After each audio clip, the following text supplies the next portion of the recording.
اس طرح کا کوئی سسٹم کرنے سے کچھ بھی نہیں ہونا. نیچے جب وہ لوگ ہیں کہ جو اس طرح کا اسلام چاہتے نہیں, وہ والا اسلام چاہتے ہیں جو ان کے بزرگوں نے ان کو سکھایا. تو ہم نے جب تک وہ والا اسلام نہیں یہاں پہ لوگوں کو ایجوکیٹ کرنا جو قرآن و سنت کا ہے, اس وقت تک ان کے اوپر زبردستی اس طرح کا کوئی اسلام نافذ کرنے کا کوئی فائدہ نہیں ہوگا. باقی جو آپ نے شروع میں بات کی تھی وہ آپ نے اوور لک ہو گئی مجھ سے بھی اس حوالے سے کہ ہم اور طرف چل پڑے. جو آپ نے کہا نا کہ جی جو لبرلز کہتے ہیں کہ جی ہم تجربہ کر چکے ہیں, دو مختلف اسکول آف تھاٹ جی جی ہاں جی, ان کے بارے میں ان کے اوپر ورڈکٹ دوں گا نا. جو لبرلز ہیں وہ بالکل ٹھیک کر رہے ہیں. ضیاء اللہ کے اسلام سے تو اللہ کی پناہ, اگر اسلام کی یہ شکل ہے تو بالکل ٹھیک کہہ رہے ہیں. اللہ نہ کرے اس طرح کا اسلام دوبارہ پاکستان کو دیکھنا پڑے. دوسری طرف جو رائٹ کا طبقہ ہے وہ کہتے ہیں کہ ہمیں موقع نہیں ملا, وہ کسی حد تک جسٹیفائی ہے. ایک مشرف کے دور میں ایم ایم اے بنی تھی لیکن وہ بھی ایک حکومتی وہ نہ ہونے کے برابر والی بات تو یہ حقیقت ہے کہ ان کو بھی موقع نہیں ملا. لیکن اب ان کو سوچنا چاہیے کہ انہیں موقع کیوں نہیں مل رہا, اس کے پیچھے کیا ریزن ہے, لوگ کیوں نہیں ان کو پسند کرتے.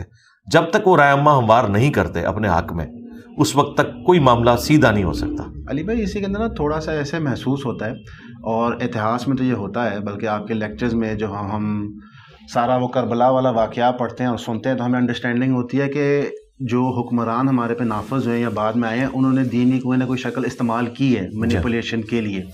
اس کانٹیکسٹ میں ایک سوال بنتا ہے کہ جب آپ کو واضح نظر آ رہا ہے کہ ایک مینیپولیشن ہو رہی ہے, جس طرح سعودی عربیہ ایران کے خلاف کرتا ہے, ایران سعودی عربیہ کے خلاف کرتا ہے, اور پاکستان اس کا ایک بیٹل گراؤنڈ بنتا ہے دونوں فرقوں کے لیے, تو جو ایک عام شہری ہے جب وہ اپنے سراؤنڈنگس کو تباہ ہوتے ہوئے دیکھتا ہے, ہر بندہ تبلیغ اور درس کے کام میں تو لگ نہیں سکتا, نہ لوگوں کی اتنی اسپیکنگ ایبیلٹی ہوتی ہے, نہ اتنی نالج بیس ہوتی ہے, لیکن ان کے آگے پیچھے تباہی بہت سپیڈ سے ہوتی ہے. کیونکہ یہاں پہ جو آپ کا سلوشن ہے وہ 100% اس پہ اتفاق ہے کہ وہ لانگ ٹرم وہ کریکٹ سلوشن ہے, لیکن جو کرنٹ بربادی ہو رہی ہے اس کو میٹیگیٹ کس طرح کیا جائے؟ کوئی طریقہ نہیں جی, یہ بربادی آپ کے سامنے ہوگی, کوئی راستہ نہیں ہے, بالکل زیرو سے سٹارٹ لینا پڑے گا. یعنی ایک دفعہ دنیا بالکل ربل جی ظاہر ہوگی نا جی, جب تک یہ ایسا نہیں ہوگا. آپ دیکھ لیں, آپ تاریخ میں بھی جو اس طرح کی حکومتیں اٹھی ہیں, آپ صرف اگر ورلڈ وار 2 کی ہسٹری پڑھ لیں, ورلڈ وار 2 کے اندر جرمنی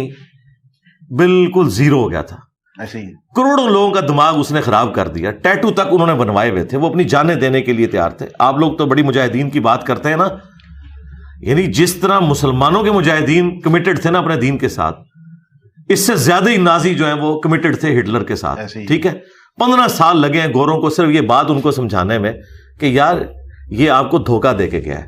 پھر انہوں نے باقاعدہ ان کو 100 فیکٹریز گیس چیمبر وزٹ کروائے, آہستہ آہستہ